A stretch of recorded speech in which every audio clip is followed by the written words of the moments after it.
Okay. Germ said he on the wing.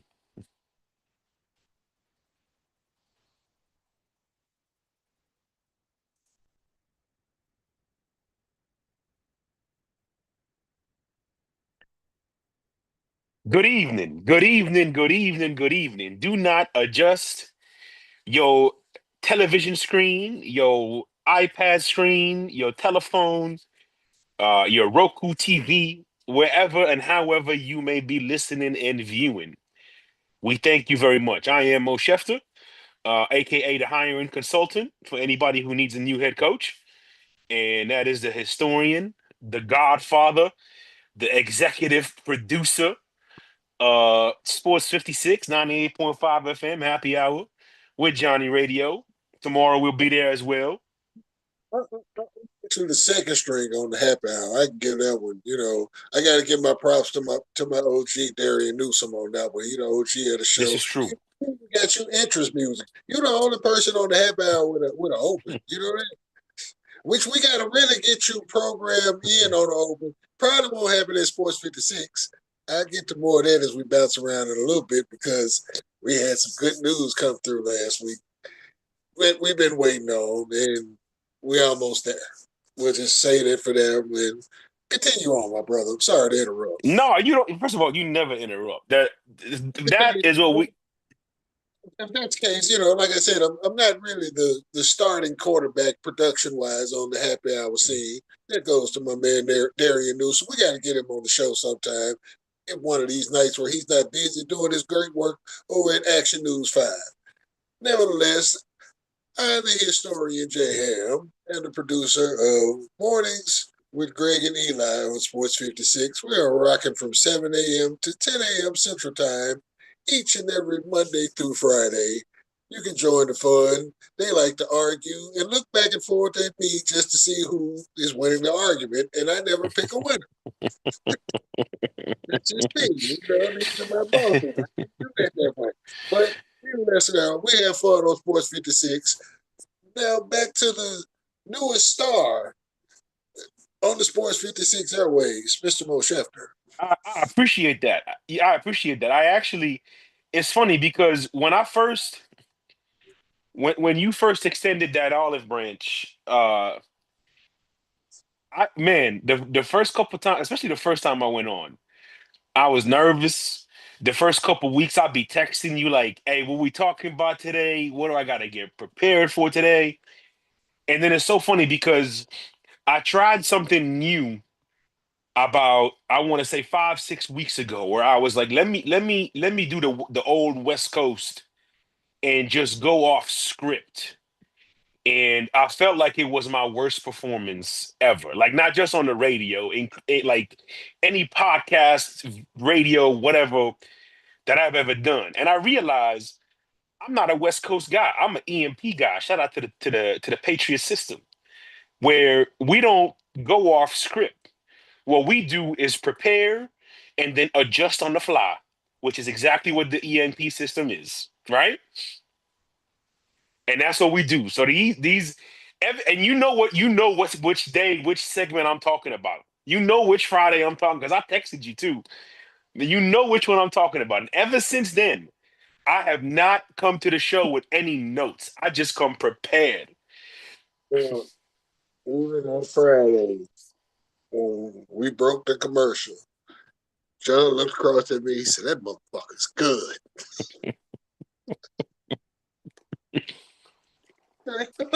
But y'all make it easy. That's the truth. Johnny's a great quarterback. Johnny is a great quarterback. Everything that you just expressed, I completely identify with in the same frame. First couple times, it was like, yo, and see, my first time was on the phone. They asked me to come to the studio next week. I'm like, okay, you know what? I can do that every week. Nice. I'm scheduled for Friday, and then of course you got the slot on Friday that I had. You know what I'm saying? Once I moved up to pretty much, and I went in. This was the fact that I was a part of the show even before I was on staff. The fact that I was told It's over a true. year like, dude, if I'm on the air and you're not at work, come through. You don't need no invite. Just come through, pull up, put plug in, put your headphones on, get your mic on. Let's roll. You know what I'm saying? Just that, because he liked what I was bringing. And of course, I told him, if you like what I'm bringing, I got a crew. Like, we can go around the horn sports wise with this thing. If you don't even like soccer, but I got guys that cover soccer. Mm. I got guys that cover football, baseball. We do the basketball. We like that. You know what I'm saying? And so fast forward through that earlier, spring, somewhere Yeah. in there. Yep. Right before the draft. I'm at his house. Hey man, any of you guys want to get on? Hold on, let me check. No. And of everybody that responded, you and True, y'all just didn't respond there. Y'all came direct to me like, yo, what we doing? And here we go, Here and we it just go. takes off. And it's like the fact that I can look on the text line and see the responses that's waiting on Tuesdays, looking Hmm. for Jerm talking football. Even if Jerm not gonna be there because they know Jerm hustling, Jerm busy man. You know what I'm saying? But when Jerm send that text like, "Hey, cover for me," you got, bruh. Yeah. You got. You know what I'm saying? Because even if Chef don't come back and double, me and John gonna roll with it. You know what I'm saying? And then if D in studio with us, then we just gonna rock and like how we rock and fire like we normally do. But that's the beautiful part of it. You know what I'm saying? Is that to be able to just, and really we get like barricaded because we got commercials and Yeah. censorship. Yeah. And like Yeah. I told him, I was like, yo, we rocking tonight, but I don't even want you to get in the car and go back to the studio now. Cause it just ain't good for him to drive. You know what I'm saying? With the broke foot and the whole deal like that. So just one of them type deals. But he would have been perfect for the show tonight. He most definitely would have been. And Johnny knows this. It's Johnny knows. Johnny don't need an invitation. Darian don't need an invitation. Even Landon. Like it's a great crew over there. And I'm certainly grateful, and I know you are. But shout out to you. Shout out to Happy Hour. Shout out to Sports 56. But 2026, bigger and better things are on the horizon. And you just gave me an idea, which I'll talk about. I'll talk about it with Johnny. I'm sure you will as well. I am a huge football fan. We know this. I am also a huge football fan. And when it comes to the World Cup, as much as I love the NFL, when it comes to the World Cup, there is nothing that grabs my attention more. So, and it's also a game 11 on 11. So it's right up my alley. It's right up my alley. It's right up my alley. Here's We the ain't even got thing. to change the name, him. Here's the thing with it. By the time we get to that portion of the calendar, we'll be well set in doing what we are doing. Yes. We can create our own unique Yes. platform of how we get down just via that. And of course, Yes. we'll bring our brothers on. We'll bring Zach and we'll bring Joe Mabel. We'll bring, Absolutely. and, Cat Five and those guys and Jorge and everybody else. Big Shot Ron even perks up for the World Cup as well. You know what I'm Yes, he saying? does. If MJ ain't too busy with, becoming, the $1 million man Ted DiBiase, which he's eventually he almost there. You know what I'm saying? But we all come out to play for the World Cup. And I don't For know. I don't sure. even say about soccer. I just pick a team and like, hey, whatever, we lost. All right, cool. You know, what I'm Oh saying? my God. We gonna bring John into that because we actually might get John to go over and do like some spots with cut some promos at Memphis Wrestling. Okay. All right. All right. All right. All right.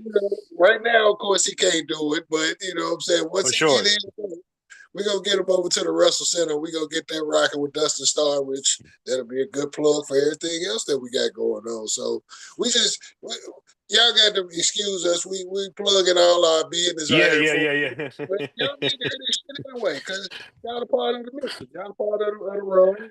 You know what it is. Shout out to Absolutely. the employer. Shout out to views from the 2294 feet of life, the dish. Even with stoppage time and them OGs that ain't even record no more. They're my guys, my brothers. I love Yeah, them. well, to your point about that, I don't know if you noticed, which this is gonna be the last thing, and then I promise y'all we'll get into the show. Uh, Joe has his own podcast, Yeah, and it's doing pretty well, and it's also, I mean, it's Joe, and if you know Joe, Joe is thorough. So if he's watching, shout out to him. But thorough. yes, It don't come no more thorough to Joe, man. no, You know. no, it don't. Um, we also kind of like we sort of delaying because Germ's running behind. But we do want to dive into it, and I'm not sure which.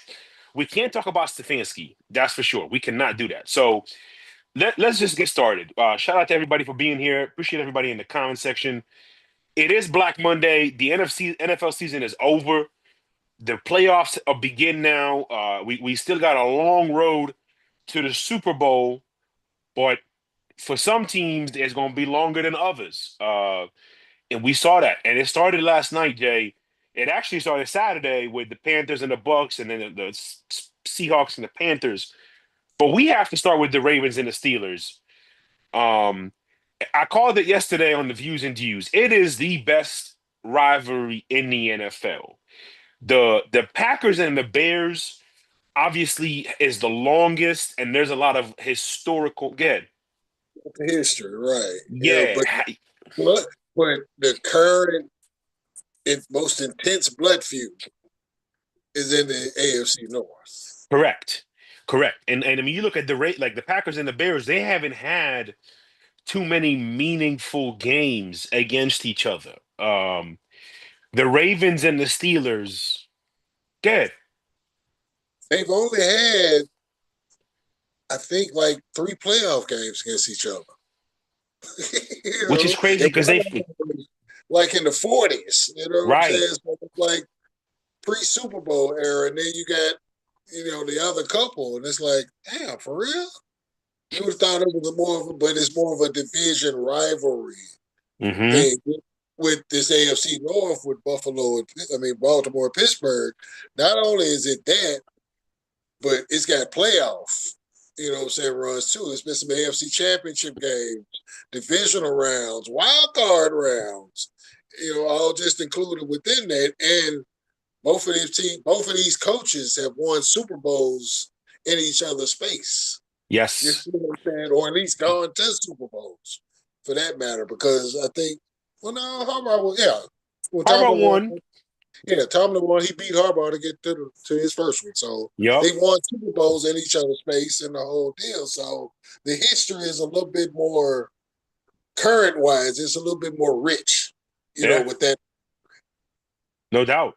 And I mean, like, let's keep with the history before we get into the game. The 2008 season was obviously Harbaugh and Flacco's. That was their on inauguration season. If you remember the year before with Brian Billick, that it wasn't a totally different team. They just that was it. It goes back really to Billick and Cowher too, though. They Most had definitely. over there. And if you want to just go all the way back to the gut, I mean, it's old school Brown Steelers. That's really what it is. Just Fun it's fact: team against the Roonies. Do you know? Do you know who Chuck Noll's last game was against, Yeah, the Browns. and who was the head coach? He saw Marty, didn't he? Mm-mm. That wasn't Marty. If I'm Belichick. at, yeah, Belichick. Yeah, because Cowher got yeah, hired in like what 92 or something something like like that. that. Belichick Yep. had just got hired in 91. Yep. Yep. Which is it, again, like do you believe in a parallel universe? I do. Like, Watch how I put that in trivia and watch how many motherfuckers miss it. mm, And mm. I'm posting it tomorrow. As you should, as you should, as you should. But the '08, the '08 they played 3 times that year. The 2008 AFC Championship in my Okay. lifetime, or let's just go the last 25 years. It's in the top three AFC Championship games, and obviously it's cemented because of Troy and what he did in that game, and then how he closed it out with that pick six. And I was All I here, see. bruh. That's all I see. It's I'm gonna Troy tell you going to the this. house. I don't know if there's a Richter scale in Pittsburgh, but if there was, it recorded something when Troy crossed the plane that time. And then you fast forward, what a lot of people don't talk about, but they do in Pittsburgh. Yes, they played in 2010.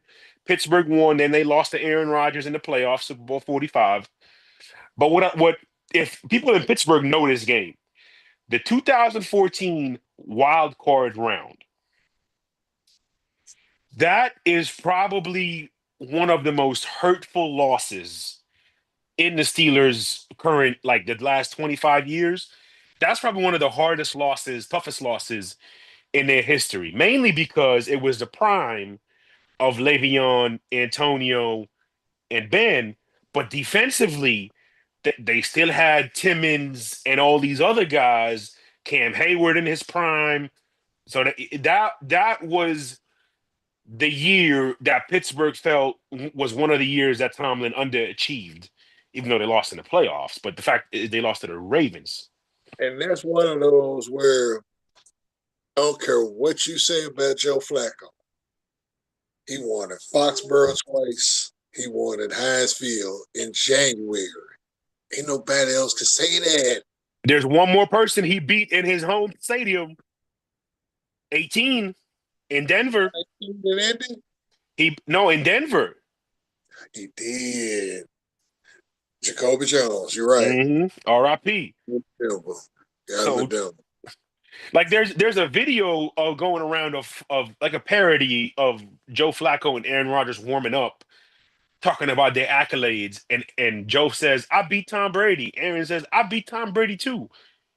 Yeah, you did, but that was in Lambeau in the regular season. Like Joe beat Ben at home in the playoffs, Brady at home in the playoffs, Peyton at home in the playoffs. That, Action is right here, right now on Square.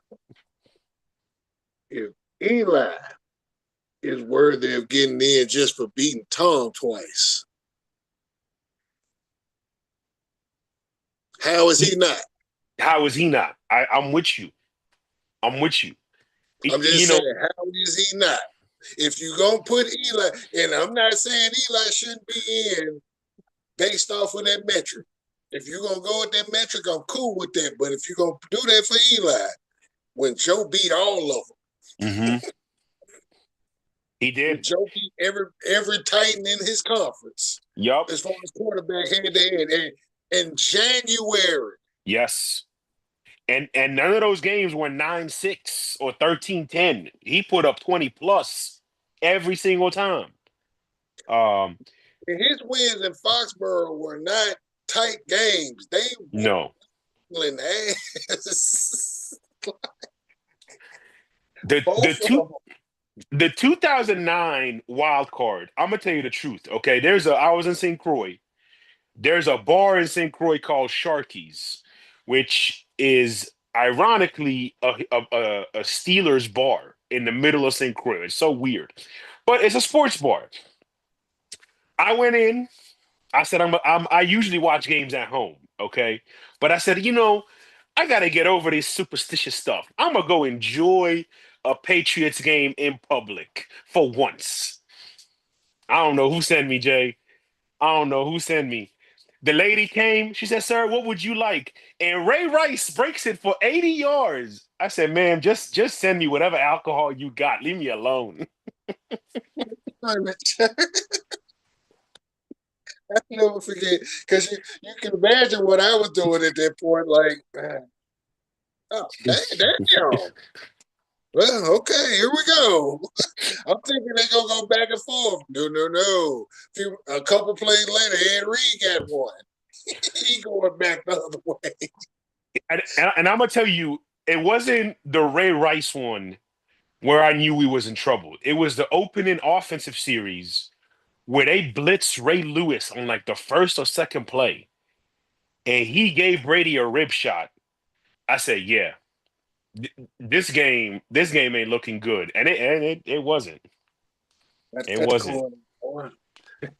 Yeah, yeah. And then obviously you had the wild card last year, et cetera, et cetera, et cetera.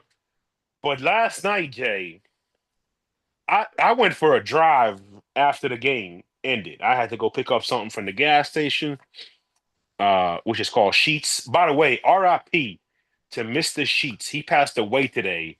For those of you who don't know what Sheets is, it's like the Wawa and the racetrack of Western PA. Is a big deal, and they actually all the way out to North Carolina now. Yeah. Yeah. So RIP to him. But I just I even like even after I got home, dog. I'm laying in bed, and I'm just like, what the fuck did I just watch? Like that game was just it made no sense. It was 10-3 at half, and then all hell broke loose. And the crazy part to me is the Ravens did not hold the ball long at all in the second half, but yet they didn't need it. They didn't need it. And then the how they got wide open three times. I mean, crazy wide open, blown coverages. Not only that you don't see from a Mike Tomlin defense, you don't see from a Jalen Ramsey secondary too often. And you saw it throughout. You saw it three times in the most pivotal situations. I Then think you about yeah. you know, I'm saying I really don't think. I mean, barring being on the podium at the bowl, hoisting the joint. I don't think any of these staff, either staff returns. I think both of them are done. I mean, I think they just exhausted everything that they got there. Both of them really could use a fresh start elsewhere. Yeah. Doing it don't have to be a coach. I mean, if they No. want to go TV, one of y'all want to come join us at Views, come kick it. You know what I'm saying? We Yeah. get that y'all got NIL credit, so y'all got to fuck with us. You know what I'm saying? But just I think it's just time for a shift, time for a change. New voices are needed there to coach. Lamar need a new voice. You know what I'm Yeah. saying? Everything just it's exhausted. You know what I'm saying? It's like I don't fault either guy. They had a hell of a run in their respective spots. They they created, like you said, the best blood feud in football. And pretty much all of football. We include college football too. You know what I'm saying? Yeah. So just one of them. And last night was kind of like an indication of that. You know what I'm saying? Just the way that it went about, the way that it ended. It's like No doubt. it's No more of a doubt. crazy for both teams. Look how crazy the season was just in general. And look at how it ended. Winner Yeah. take all. Yeah. And they both had such opposite trajectories in their season. Like Pittsburgh started hot, Baltimore didn't. Pittsburgh stumbled, Baltimore got hot. And then the last month of the season, Pittsburgh got hot again, Baltimore went cold, and it was just the culmination of everything. Um, let's you What's want to funny? finish the yeah. What's funny? One of those Tuesdays that you was on, we sat there and we called it. Mm-hmm. Was gonna play their way right back into this thing Mm-hmm. because everybody in their division is trash. For where the direction and everything was going, so it's like we called that one just the same way that me and you slick was like, yo, Denver gonna win the AFC West, y'all. We tried to tell people, shout out to Hog Wild, Mr. Kenneth Trotter, who's in the comment section making hilarious comments. But I mean, yeah, like we tried to warn people about Denver, just like not that we looking for pats on the back, but we tried to warn people about the Seattle defense, Jay, which we'll get to. Let's stick with the hardball Tomlin conversation. Let's start there. Okay, because the game was great. Shout out to the players.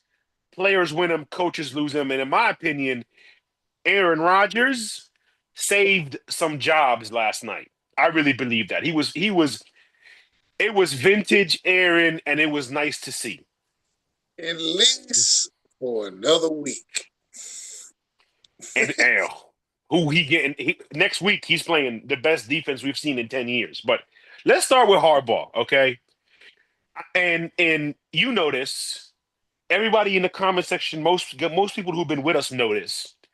I'm a huge fan of John Harbaugh.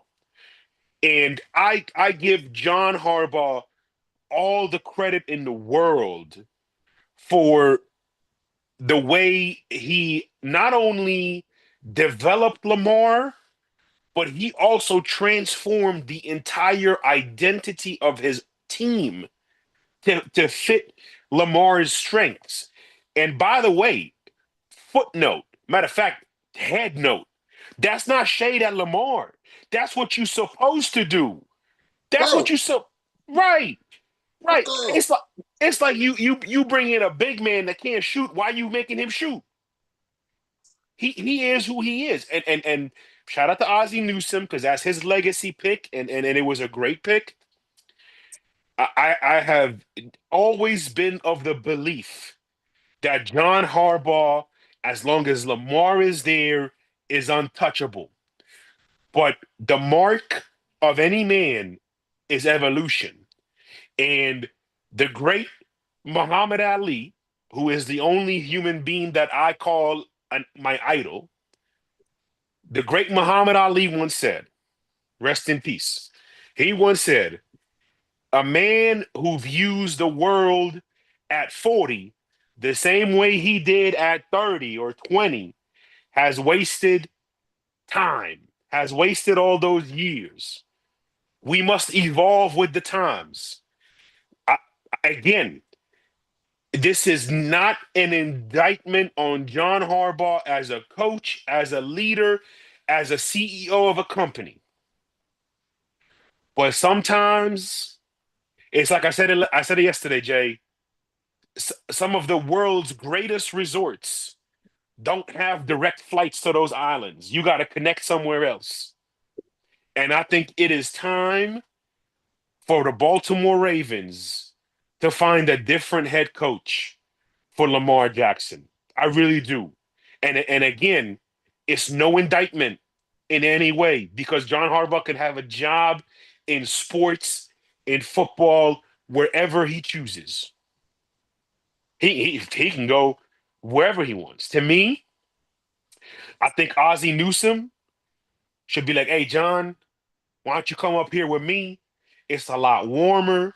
You ain't got to be with the cold. You ain't got to deal with the media. You could still help with the construction of this team. You could still help build the vision. But we need somebody new on the sidelines. And mind you, if Baltimore does go that route, they were never gonna announce it today. They gonna give it time and respect. Go ahead, brother. I was just going to ask, why not do that in Pittsburgh as well? It's a great question. Here's my perspective on that. And I know this sounds crazy, but if Aaron Rodgers decides to come back one more year, they're going to run it back one more year with Mike Tomlin as well. And the reason I say that is because, see that? Um, That's a oh, trust factor. right. Well, here's another thing. I also think they figured out something late in the season. And the DK suspension, now that they made the playoffs, was a low-key blessing in disguise because they figured out some things without him, which they needed to figure out. So I think with Tomlin, as before Jerm jumps in here on this whole conversation, I think with Tomlin, if they decide to run it back, there's three things. Number one, they're going to get reinforcements on the offensive line. Number two, I think they're going to find a way to go a little younger in certain areas on defense. Number three, which nobody is talking about this right now. Number three, Matthew Stafford is going to retire at the end of the season, right? That's going to happen. Devontae Adams said he will retire when his quarterback retires. He didn't say which one of his quarterbacks. Quarterback. And the Rams are going to be in a rebuild. And at that point, you can say, hey, we're going to run it back with Aaron. We're going to run it back with Mike Tomlin. Let's bring 17 to Pittsburgh. And I'll leave it there with your thoughts. Germ, so true. We see you. We see you, baby. We see you. Yo, what's up? What's up? Hey, y'all. Sorry, phone died and I was on the move, so I couldn't get to the pod. So look, I'm here though. I'm here. That's all that So matters, baby. all that matters, right? So look, first of all, big brother, it's good to see you. Just make sure we, gotta speak to the OG. Now, Always. with that being said, I like what you said there about Pittsburgh real quick, but let me just throw this out there really quickly. Pittsburgh is in a very, very interesting situation to me. I said to y'all yesterday that Pittsburgh was in a situation that if they lost that game, that the loser had to go. So y'all know who the loser was, right? Y'all know who time it is to go, right? I don't make the rules, but I don't make the rules. Now, Mike Tomlin, you barely escaped the jaws of defeat. Not only just because of your kicker, but because of your quarterback. Yes. You have a week ahead of you that is going to be very intriguing to me. I'm going to tell you this right now. This Texans defense is going to be all over Aaron Rodgers this week. The only thing that can possibly save him is if they can move DK around enough to keep him away from the 1A, 1B corner that Stingley is in this league. Because man coverage happens to be one of his strongest points. Thank you. If they were playing Denver, see, if this team was playing Denver, bro, it would be a total different energy. Because I think DK would struggle more with P2 than P2 would struggle more with DK than Stingley would. Because Stingley, man coverage is his thing. Athleticism is his thing. That is why I ultimately think that this is going to be the most interesting game possible with the matchups. I need to see a running game. If they can't run the ball and get at least 40, 50 yards on the ground, and it's not about, and Mo, we talk about this all the time. It's not about yardage. It's about Yes. the threat. It's not Yes. about yardage. It's about the threat. Because as long as you know that I will dedicate at least 3 to 5 plays in any given drive to the running game, that gives me the ability to use play action, which Aaron Rodgers is still one of the best in the game in those Yes. situations. But also we have a plethora of tight ends that we can utilize in this play action game. Jonnu Smith has to be a bigger part of the game plan too, Chef. I don't know where he's been these last couple of weeks, but Jonnu Smith is like that Joker role for them. He does so much for them on offense. That has to be a thing here. I know we probably didn't do a lot because we didn't have DK, but still, DK with Jonnu Smith is plenty to get the other guys open. And to your point, last night was the first time that I saw them really put a purpose to running play action and taking those deep shots. Now they missed a couple of those throws, particularly the one to Jonnu near the red zone, which might have been a touchdown. And I think that was more of they were just not on the same page. I think Aaron thought he was going to keep going upfield. Jonnu went more sideline, and then they missed one later in the game. But now when you get DK back, you can certainly do that. And we're going to talk about these matchups a lot throughout the week. But since you brought it up, the one person that's going to save Aaron Rodgers is not DK, it's not Gainwell, it's not Jonnu, it's TJ Watt. Okay? because you're not putting up numbers on this team, on this defense. You're gonna need your defense to generate points.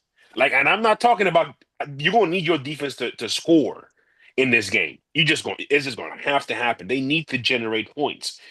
And the one thing I'll say is TJ Watt, the way he played last night, had it been any other quarterback besides Lamar, he'd have had a few more impact plays.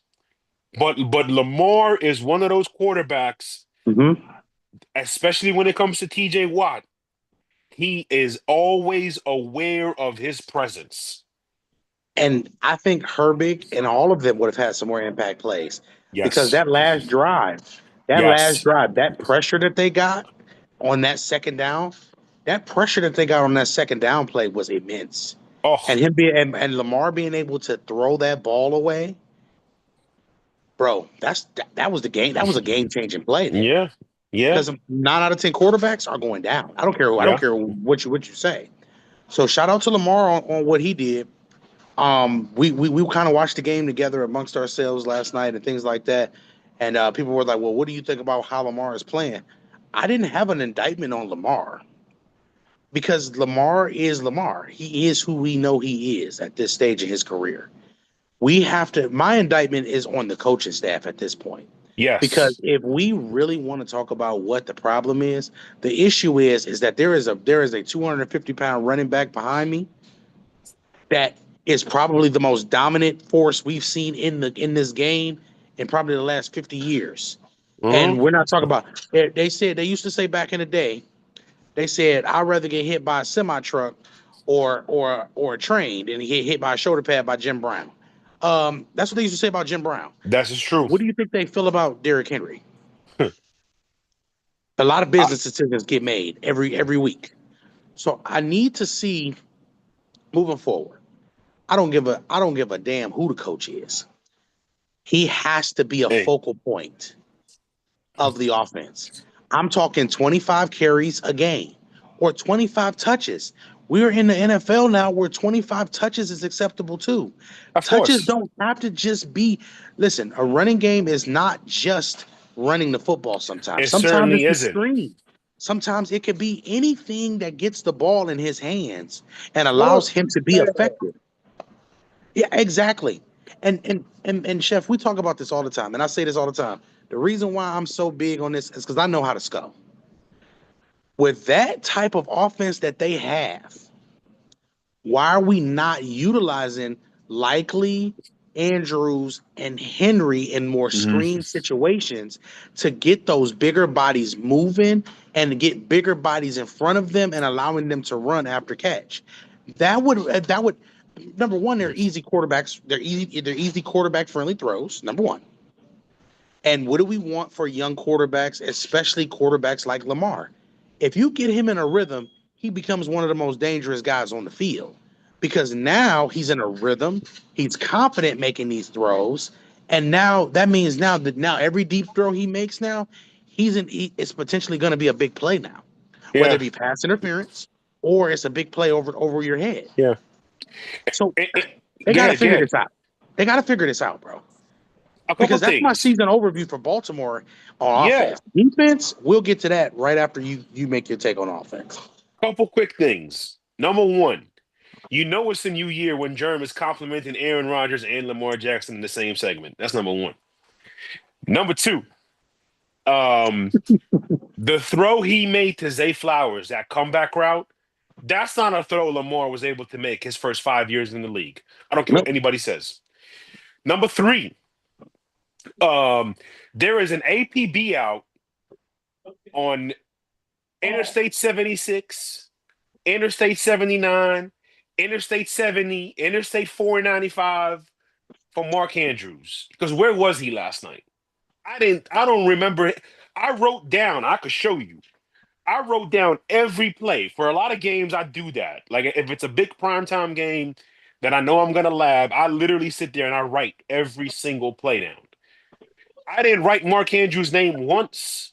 And the last thing I'll say is a fun little story, and then you could answer to Mark Andrews and everything. Yeah. when I first started labbing in 2015, 2014, and I was talking to Ham might not even remember this. I said, Jay, I got in the lab on X player. I'm not going to tell you this who the player is yet. I got in the lab on this player, and I just don't see what am I missing? I just don't see. I feel like he's overrated and he would have never survived in the modern era. Ham said, watch again. That player was Jim Brown, and I'm glad I watched again because clearly I missed some things the first time around. And I texted him. I was like, "Yo, you were right." Because what?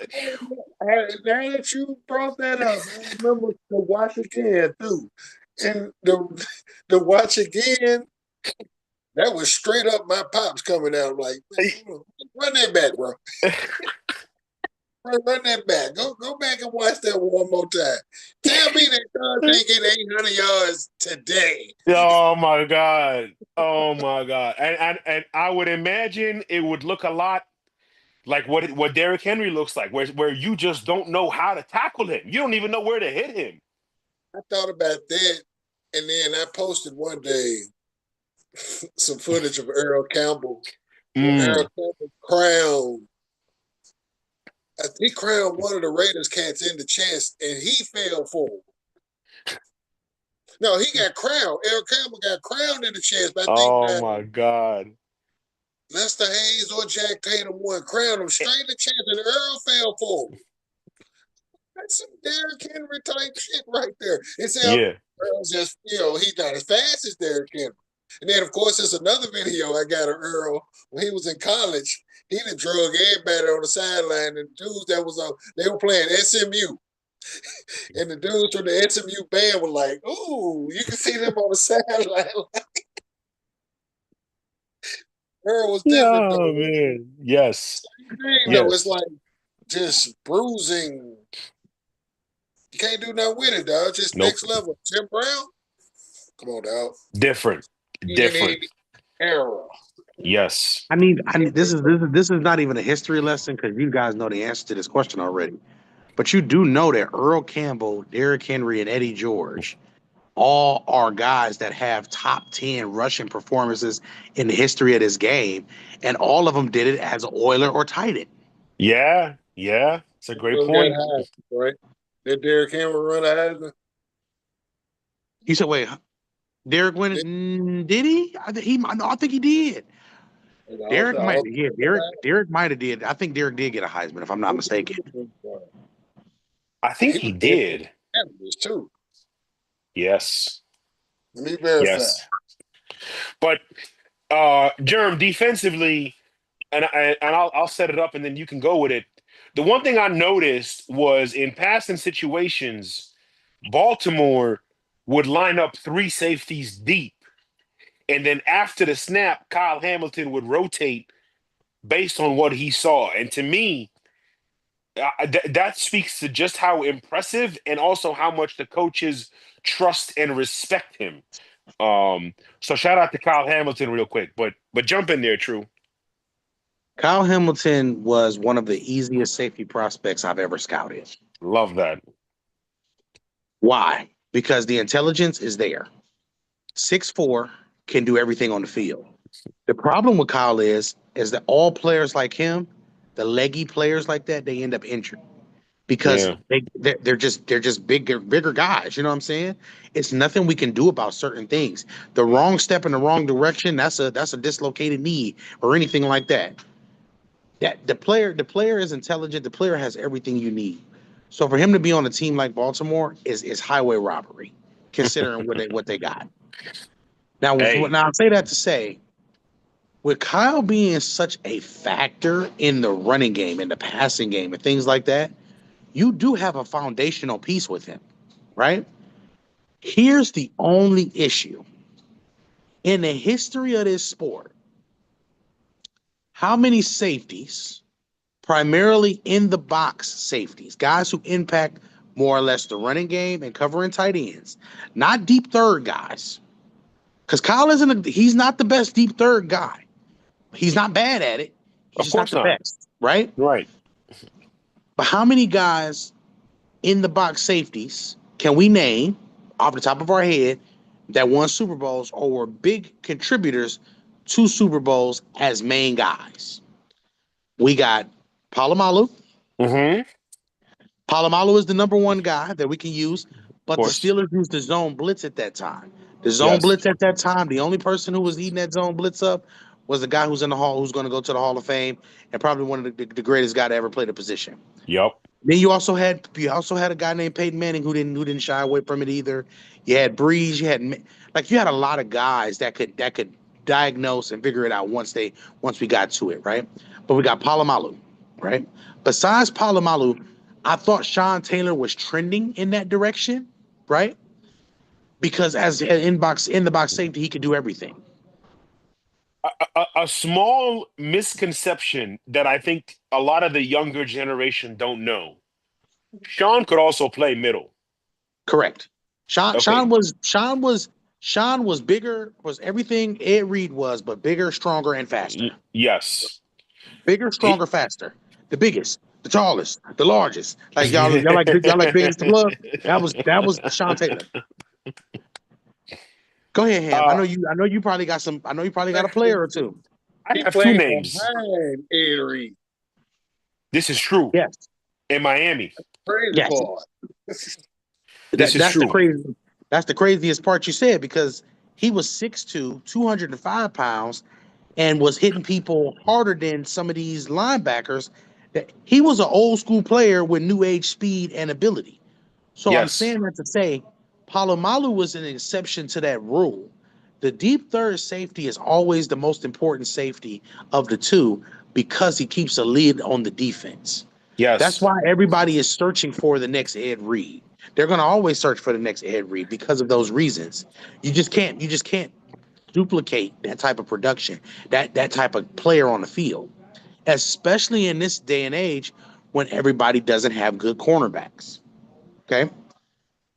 The issue is I don't know if Kyle with that secondary, especially knowing that Marlon is probably moving on, they're trying to bring Wiggins along. Wiggins isn't bad, but I don't think Wiggins is on the same tier as some of these cornerbacks that you guys are trying to put him on the tier with.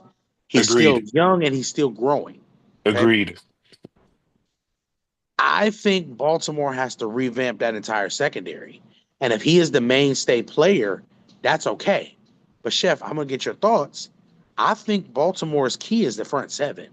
Yes. We gotta find pieces that we can use like the old school Ravens defense where we can move players around, where this player moves and it causes somebody to focus on the other side of the line. And now we got a mismatch on the other side. We got to get a matchup nightmare. That is the only team in the division that does not have a matchup problem on the defensive line. And it shows every single week. Mm-hmm. So they're the only on the edge and on the pass rush category because the Jones brothers, even though they're not brothers, Yes. those two guys in the middle are as solid as you can have in the middle. Yep. But they're not affecting the pass rush on pass down situations at all. Yep. Two down players. Like the Cleveland Browns looked way more dominant against the Steelers than the Ravens did defensively because of obviously they had 95. Um, Sometimes I don't like you because you unlock a certain part of the football brain that is not meant for a time constrained show. So I'll give you just a couple droplets of what you were talking about when it comes to the safeties. There's two names that come to mind. Okay, honorable mention is obviously Cam, but Cam played in a zone scheme. There's two players, and I know there's not many people that are going to agree with me. Some guys might even make fun of me. That's okay. I don't court popularity, and I got film to back it up. There's two guys, Patrick Chung and TJ Ward. If you look at what those two players did for those two Super Bowl winning defenses, there is no way that I can quantify their significance. Why? Because TJ was playing in a secondary with Talib and Chris Harris, anchored by a pass rush with DeMarcus Ware and Von Miller. So nobody's going to talk about him. Patrick Chung was in a secondary part of Darrell Revis, Brandon Browner, and he had guys like Hightower, Collins, Wilfork, Dinkovich, Chandler Jones in front of him. So nobody's going to talk about him. But the one thing, those two defenses, the one thing you knew as the opposing offensive coordinator is somebody other than my tight end has to be productive today, because they were shutting down tight ends every single week. And it was a huge factor as to why those two teams won the Super One. In Patrick Chung's case, he won 3 of them. Yeah, brother. I remember when you broke down the 2015 Broncos team to me, just in that run, and specifically in your notes, you were like, they threw everything at Gronk. Everything. You got to beat me with somebody else other than Gronk. If it's going to be 3, 4, whatever, you got to beat me with somebody else. Yep. Which is exactly what happened in that divisional AFC Championship. Yeah. Championship. What the final score was like 18-16 or something crazy like that. Dog. And it was a 2-point game. Bro, they were going at it. What's funny to me, and KG remembers this, is the 2015 AFC Championship. More people started calling Brady the GOAT after that game more than the Seattle victory in a loss. And I will say this again, and again, I am ready to fight. The 2015 Denver Broncos is the best defense I ever saw. Period. No disrespect to the 02 Broncos and Buccaneers, the 2000 Ravens, Les's Bears. The 2015 Broncos is the best defense I ever saw. And I like why you told me that over 10 years ago. I remember exactly why you told me that. I can't subscribe to that. You know who I'm picking. They're true, because they were versatile enough for they had something for everything that you threw at them. Everybody. Look back at what he was saying. I was like, I'm not saying that these other folks didn't, but they showed that they were equipped for everything. Everything. But okay. I'm not saying that I don't like them. Okay. Hold on, because you got Chris Harris on this squad. That's your boy. I know. Okay. But we also have. I really think that the slight edge for me goes to that 2013 Seattle defense. Ooh, I love it. I love this. And the reason why I like that defense, bro, that communication is the best communication we have ever seen. By far. I don't care. That was intellectuals playing football. Yes. And not only that, it got to the point where the safeties is running with 4-3 guys down the field.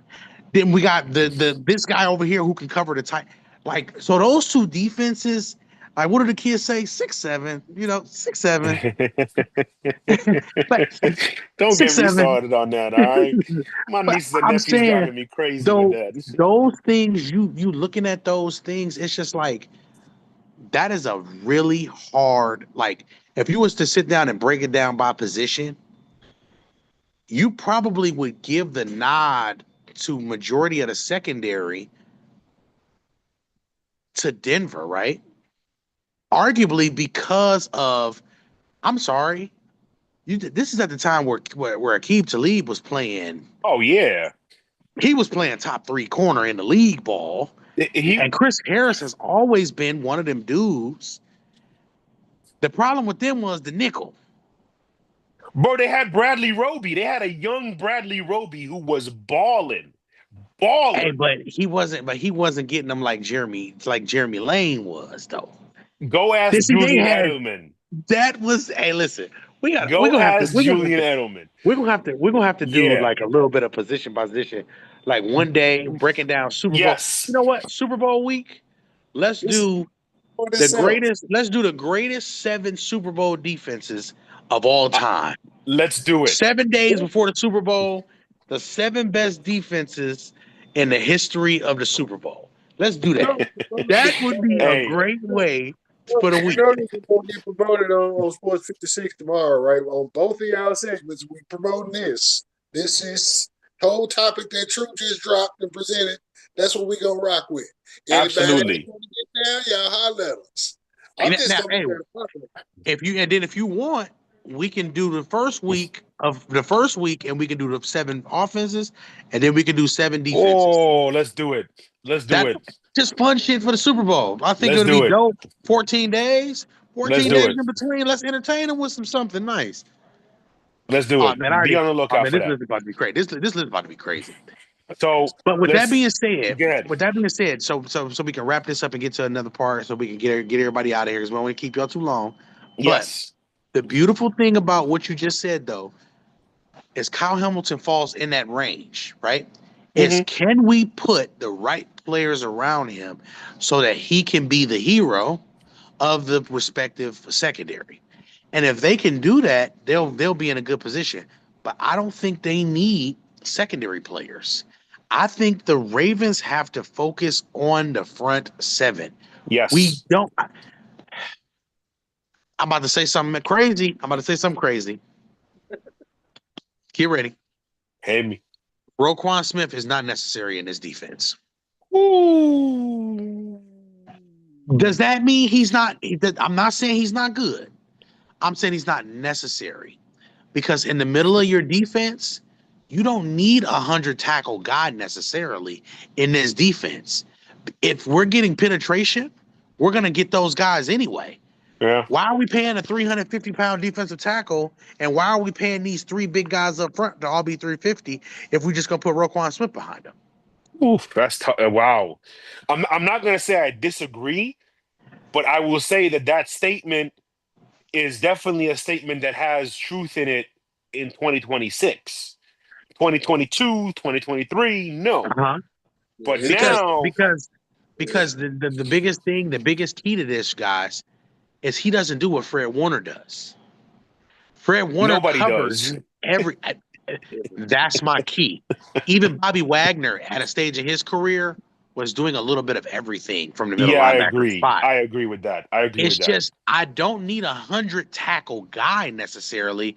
I need a guy who's gonna cover the field, get some pass breakups, guy that can mirror some running backs occasionally out the backfield. Soon as you get him out of that box, that tackle box, he's a liability. That is the ultimate problem. You play in a division with too many tight ends.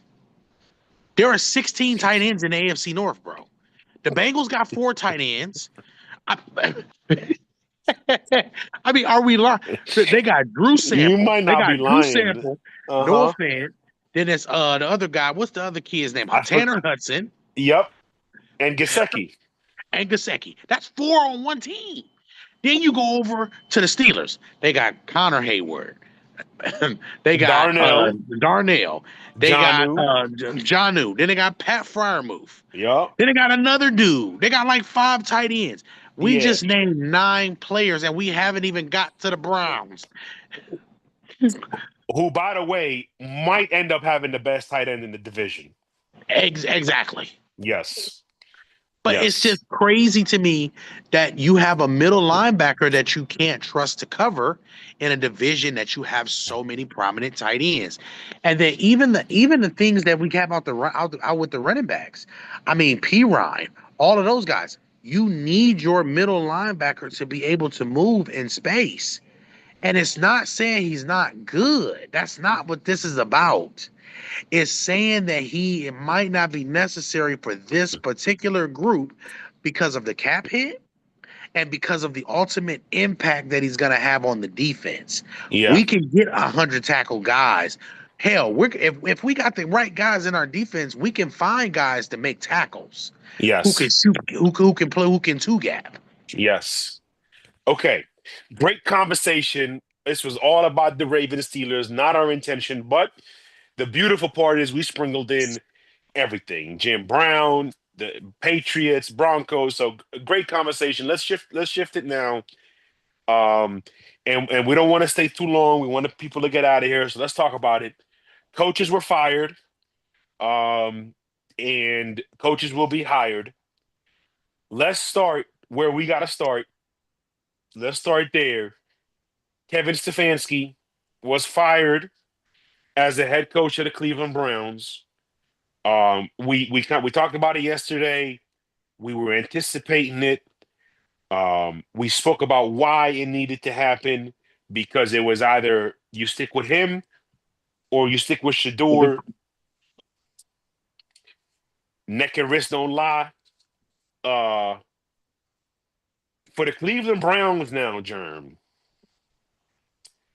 how important is the head coach and his belief in Shador? How important is that guy? Are you bringing in somebody to fix the Cleveland Browns, or are you bringing somebody to develop Shador because that will fix the Cleveland Browns? All right. You ready? I'm ready. You're the hiring consultant, right? So I that means am. they still got to go through me to talk to you. That's right. All right. So number one, if I'm going to start, let's start at the top.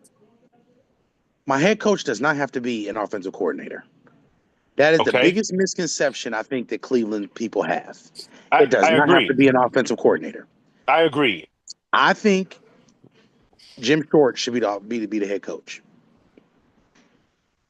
That's my first thing. That's why I love you. Keep going. I think also there is a call that you make. There's a head coach that got fired. He works down in Atlanta. Yes. His name is Raheem Yes. Morris. Yes. Another leader of men. Because that's Yes. ultimately what we're doing. We're changing cultures, right? Mhm. We're shifting culture. Jim Schwartz can focus more, but he's going to be the perfect guy to go in Jim Schwartz's shadow. And with the pieces that he has, bro, he can keep that defense as a top 5 defense. Mhm. So there you go. The defensive side is set. The offensive side is where it gets fun for me. In my opinion, I don't think there is any such thing as a for sure hire head coach or offensive coordinator, because every coordinator has their tree that they want to stay true to. Let's just be honest. Yeah. I think Shador has the ability to be an old school drop back quarterback more than he does the middle age, one of these new age quarterbacks. Now, what does that mean, John? That just simply means, just to put into a quick perspective, he's the guy that's going to stand up death by 1,000 cuts. He's that type of quarterback. So that means we need to build a wall in front of him. So the first thing we need to do is we need to find an offensive line coach. The coordinator don't mean nothing if the linemen don't block. Germ, can I suggest somebody? Yeah, absolutely. Brian Dabo. He's a great assistant. Ask Belichick. Ask Saban. Tight end, play calling, offensive line. He can do all those things. Ask Saban, ask Belichick, ask Gronkowski. He's a great assistant, and he's available. And I think the more head coaches you can put on a staff, the better. That's my suggestion. I really think, like, the Jim Schwartz thing is actually where I was gonna go, Ham, because I do believe he has sort of earned that right if he wants it. If he wants it. If he doesn't want it, hopefully the new coach can retain him, because he really, for what the Cleveland Browns defense had to endure, and for them to be top 5 in so many metrics, is more impressive than anything else. Because at least Seattle offense was putting up points. At least the Texans offense was putting up points. At least the Rams offense, we know, putting up points. Same with Denver. So I think for Cleveland, Jim Schwartz would be a great hire. But Jerm, go ahead, brother. Keep going. And just to mention those things, Dabo is actually a coach I didn't think about. So actually, you might have put together the right guy for this type of job. Here's my number one thing. I hate to say this. Where's some of these old school quarterbacks like Philip Rivers are going? Yeah, he actually mentioned possibly coaching in the NFL next year. There's your quarterbacks coach right there. You know who else? You know who else I thought about? And people are gonna laugh at me, and I don't care. Brian Hoyer. I'm not mad at those, but you see, like Chef, what I'm looking at guys who played the position from in the pocket, Right. so they can see the things that Shadur has seen and help him develop what he needs to develop. Not going to get some hot shot coordinator from college who's going to be running these RPOs and these other plays Yes. like that. Those RPO plays are the simplest plays in the playbook that we can run, and anybody can teach that. Would you bring in Pat Shermer? Pat isn't bad, but you know Oh. what? Here's my issue though, Mo. Here's my issue, Chef. And you know that I'm really particular about certain things. Here's the number one thing that I'm gonna be particular about in this instance. I need for 110% sure to know. Number one, if if Pat Shermer is the answer, I think we need to get out of this West Coast offense. Yeah, because I also think if anybody is running strictly a West Coast offense, I think you're making a mistake. Like the NFL is so multiple. There's so many different schemes. There's so many different defensive philosophies as well. I think if anybody is running one philosophy, I almost said falafel. I'm getting hungry. If anybody said one, I don't think Taco Bell is introducing any falafel sandwiches. Just for the record. But I think if anybody is running one scheme, one system, you're making a mistake. So if you're the Browns, if you're the Browns, you really need to focus on who's going to uplift the culture and who's going to develop our quarterback. To me, it's more important that you bring in a staff for the quarterback because the quarterback is going to change life in Cleveland. You don't have to go offense. And I think Germ and Ham when he jumps back on can probably confirm this or maybe even some of the guys in the comments. I think this whole perspective of people saying you need to hire an offensive coach, I think that comes from Colin Coward.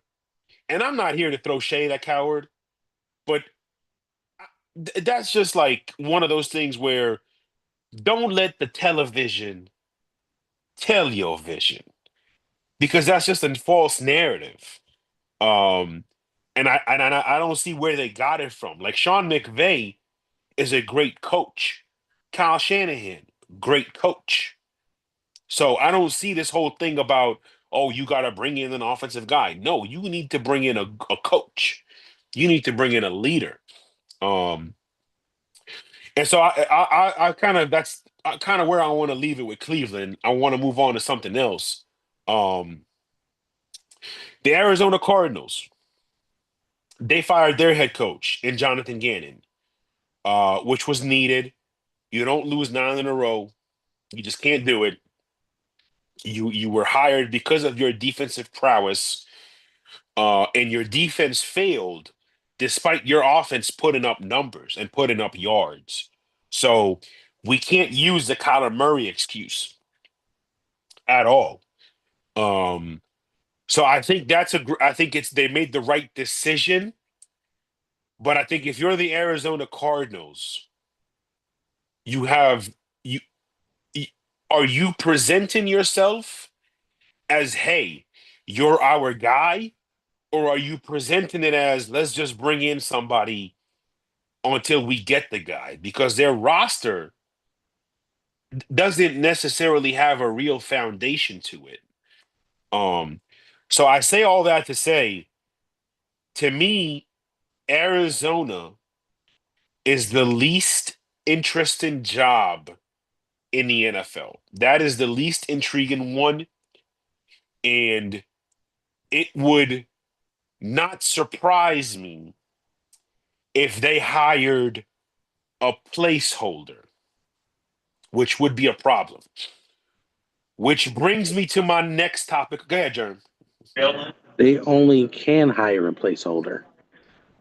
You have to make that trap jump again. Mm-hmm. Who realistically, what do they have that makes somebody wants to go coach there? Nobody, There we go. literally nobody. And it's a shame because they have McBride and Wilson and Marvin Harrison who are great players, but they have no foundation in that team. They have no foundation, and they don't even know what they're going to do at quarterback. Like, I'd rather have no quarterback than have the Arizona Cardinals situation because what are they going to do?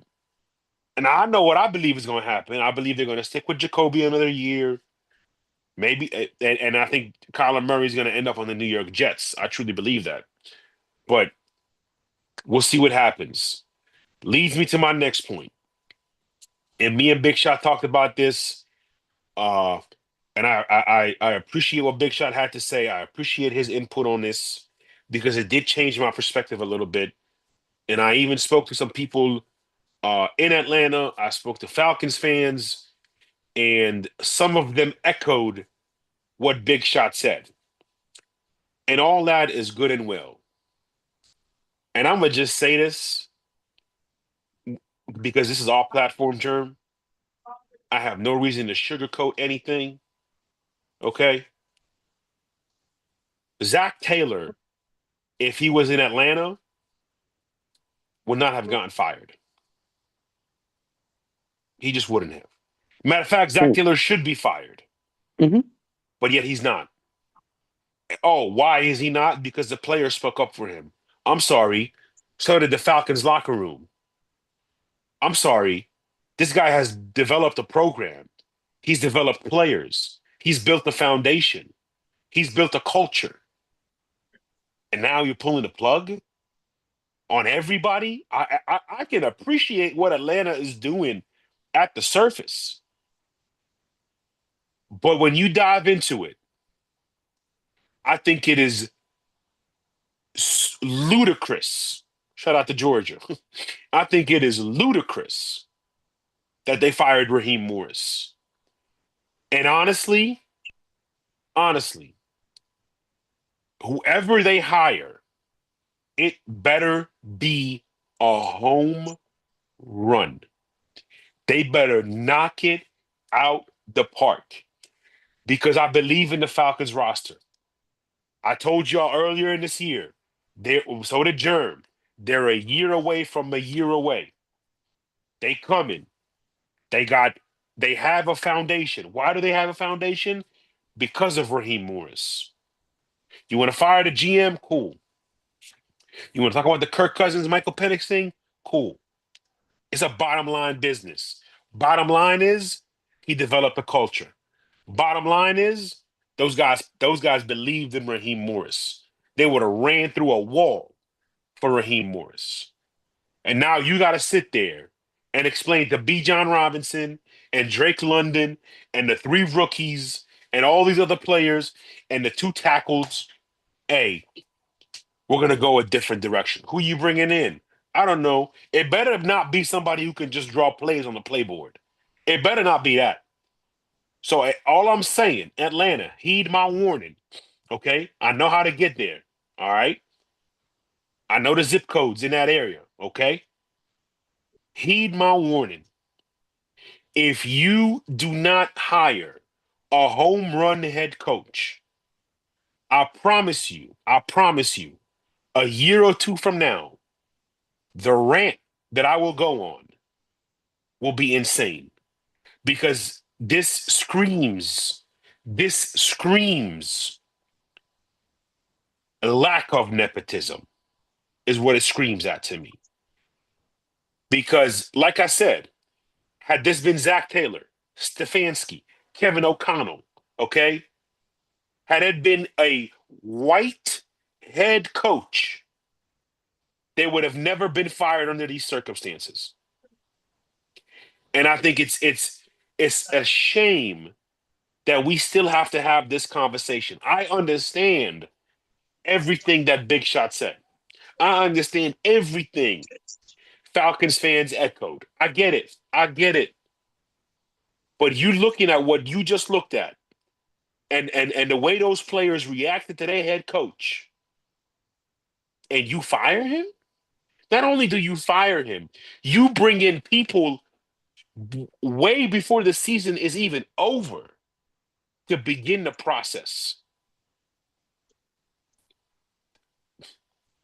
I don't know what the Georgia laws are. Okay. I don't know if you can just fire without cause in Georgia. But if you can't, hey, call Top Dog, Raheem. You got a lawsuit. And that's my take. Any thoughts, Sherm?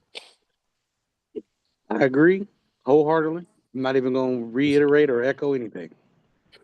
I'm going to say one Beautiful. thing. Hit me. I'm going to say one thing. You don't draft a quarterback and then get rid of his head coach the next season. That's all I'm going to say. Like he only had 2 seasons, did he not? Am I tripping? No, he didn't even have that because you remember Penix got hurt. You lost Because your quarterback a third of the way through the season, bro. You can't we can't judge a coach like Raheem fairly because his team is still being built. thank you. A head coach, listen, a head coaching job, not, and I'm not saying listen as in you, No, I know. but this is for everybody. A head coaching job is at least a 5 to 7 year project. Yes. There is no such thing as a 3-year project. If it's a 3-year project, then we're all in the wrong damn business. And if you fire a head coach after 3 years and there's been bad draft picks, no development, no results, no improvement, that's one thing. I'll stay patient with that. But there's been improvement. You got to think about where the Falcons roster was a couple of years ago to where it is now. It's totally different. There's optimism. There's a future. There's a foundation. There's a culture. And that's because of Raheem Morris. I honestly, like, I don't even know the dude, but I'm hurt for the dude. Because that is just it. That is, I know fair is a place for pigs and pies. That's some bullshit. I have nothing further that I would like to add to that.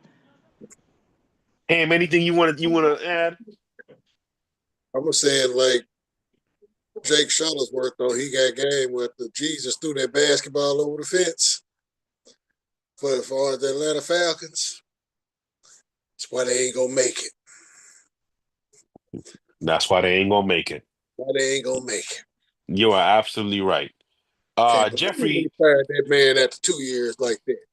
Just had to follow up because Jake was mad about throwing the ball. He can't believe he threw that ball over the fence. shout out to our brother Jeffrey K. Hellman, one of our most loyal listeners. He's asking if the Falcons lost in December. No, they didn't. No, they didn't. No, they didn't. And Kirk Cousins, when he gets paid next year, it's gonna be because of Raheem Morris when he gets another check. And so again, I don't want to discount anything that Big Shot and everybody else who I talked to in the Atlanta area told me today. But it in no way changes my opinion about how I feel about the job that he did in Atlanta. So that's that. Last topic about coaches. Pete Carroll. Look, Pete, there's a lot of things for old people to do in the West Coast. Uh you can go to afternoon bingo in one of them MGM casinos. You know, I don't blame you for what happened.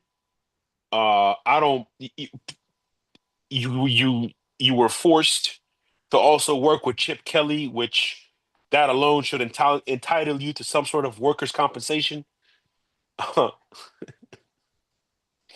But I listen. Gino didn't work out. Offensive line wasn't right. Brock Bowers got hurt. You had no receivers at one point. I'm this like this year almost didn't happen.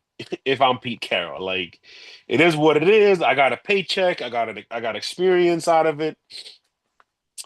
Um, You got Adrian Wilson. I mean, I'm just saying. I'm quite sure if he was there, he met Queen Asia. He got to meet yes, another champion in Las Vegas. It this was is all true. good. This is true. Now, if you are Tom Brady, and I'm gonna say this, Jay, you are putting yourself at risk early of following another GOAT's footsteps in the executive role. And the NFL bylaws are a little different than the NBA bylaws. You can't just say, I'm gonna come down and I'm gonna play. So if you're Brady, this is what you wanted. You wanted the information out there that you are part of the football process in the offseason. All that's fine and well. You you got to hit a home run here. And I again wonder if there's going to be a coach situation. And there is a name that came to mind when it came to the Las Vegas Raiders, and it's Brian Flores. There's history there. Brady knows him. Everybody in the league believes he deserves another shot. So I would be very intrigued to see which route they go. The other option for New England is one of Brady's former backups. Not New England, but Las Vegas. Yeah, sorry, Las Vegas is one of his former backups in Cliff Kingsbury. So I think Brady is going to go with somebody familiar because he's going to want to implement the culture that he's used to. So I'll be very curious to see where they go on that. Um, Zach Taylor keeps his job. Mike McDaniel keeps his job. And we'll see what else goes with that. Anything you want to add on the coaches, Ham? I mean, a lot of them was pretty much evident. I'm still laughing at Pete because all of that just fell apart. Yeah. And so much of it was like, it ain't even on Pete, but he'll take the Right. hit for just because, Right. it was whatever. But, man, I mean, typical Black Monday. You know what I'm saying? Another round of NFL hires or shout out, Yeah. I mean, what a motherfucker got to do to stay, get job security in Cincinnati? I just shout out to him. You know what I'm saying? Because Marvin Lewis, we still concerned. Marvin Lewis know where the Epstein files are. He knew first. You know what I'm saying? He knew before there was even a thing about the Epstein file. That's how he was able to maintain that spot in Cincinnati for so long. And I think that Zach Taylor, he got some old zip drives or somebody over there. Something's over there like that, man. But it's fun because it's not that I like to see my guy Cat 5 in misery, but Cat 5 in misery, he make it funny. Yes. Yeah. Yes, it is. And shout out to Cat 5. All right, we got on football note. The Charlotte Hornets are beating the Oklahoma City Thunder by 30 right now. And it's just hilarious. I'm like, what? I don't know. The people saw my face a couple times the other time. I'm like, what the fuck? And it was 20 just a minute ago. Now they at 30.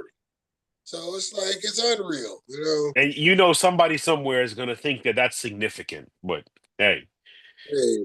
It's, we don't overreact to nothing here. So we got 1 minute left, Ham. Real quick, Coach of the Year, who you got? Go Vrabel. Love it. I'm gonna stick to what I said on Happy Hour. I think Shanahan is most deserving, but I'm okay with giving it to Mike McDonald for some of the things that he's done because I don't think people understand. Like I've seen every single Seahawks game. I've seen every single Patriots game, 49ers game. His coaching decisions and the way that team is prepared, it truly reminds me of Belichick, Coughlin, Pete, like some of these great coaches that always had guys prepared. That's what he reminds me of. So I'm okay with any three of those guys winning it. I'm gonna be honest with you. I don't think Ben Johnson should get it. I don't think Liam Cohen should get it. My opinion. Enjoyed about you and Jeremy this is that, and as well as John R. Y'all address and acknowledge great coaching even before they win, Thank even you. before they become champions. You know what I'm saying? So that's a big because I asked this question one day just on the regular timeline, like, how do y'all know when coaching is good coach?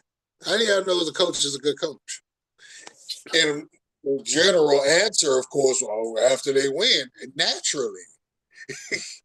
but the cat that y'all swear they can't coach, y'all always want them fired, but they really be great coaches. They just be in bad They situations. just be in bad situations. Could not agree with you more. And then Students on the game. I appreciate that though. amen to that, baby. Amen to that. Hey, let's keep it all the way real. The culture that we have started with you. So let's go with the MVP. Who you got?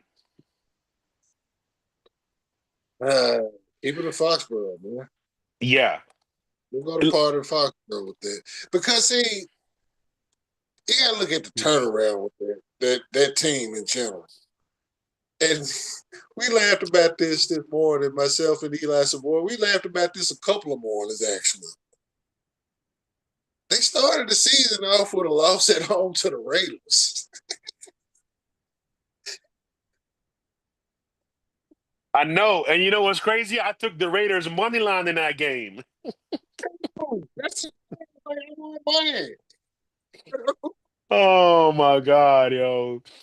That's to show you. That's to show you. Like they got the Pacific time zone going to the East Coast for the 1 p.m. kickoff. That ain't normal. No. In week When Seattle one. had the best record, Seattle had the best record of all time of anybody in that. I forgot what it was, but they're well above 500 in those. Yes. But just in general, it's like I think about that with that Patriots team, and I think about just how explosive that offense is and precise they are. With your Stephon Diggs, who can tear the top off your shit still. You got two running backs who can break your whole set down. Yep. You know, so then a quarterback that's just he deals. You know, he wheels, he deals. And their head coach comes from that fabric and blueprint that's already there. Yep. From the owner still. They're still carrying that fabric and blueprint and just pick back up and start running again. Will they win a Super Bowl? But for this season, I like what they did, you know? Like, obviously, I understand that every quarterback who's ever thrown over 45 touchdowns and less than 10 interceptions has gotten the award. I understand that. And if Matt Stafford gets the award, I'm not gonna complain by any means. I'm a big fan of Matt Stafford. But for everything you just said, and for rebirthing the greatest evil empire in sports, Drake May, my MVP. You know, he fits the profile from this standpoint.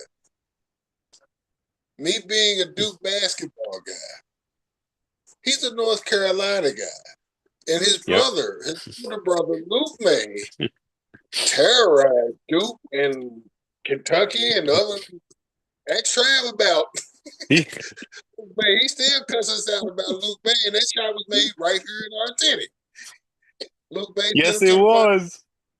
They have that demeanor of just no nonsense. They look like they're likable dudes until you get on the competition field with them and you want to just punch them in the mouth because They become hateable because they just, hey, dude, why are you so good? And they're just good, man. You know what I'm Yep. saying? But Drake, I think Drake is showing up to be the unquestioned leader of that offense. And you command that kind of respect young. And I said this about Cade Cunningham on the hoop side.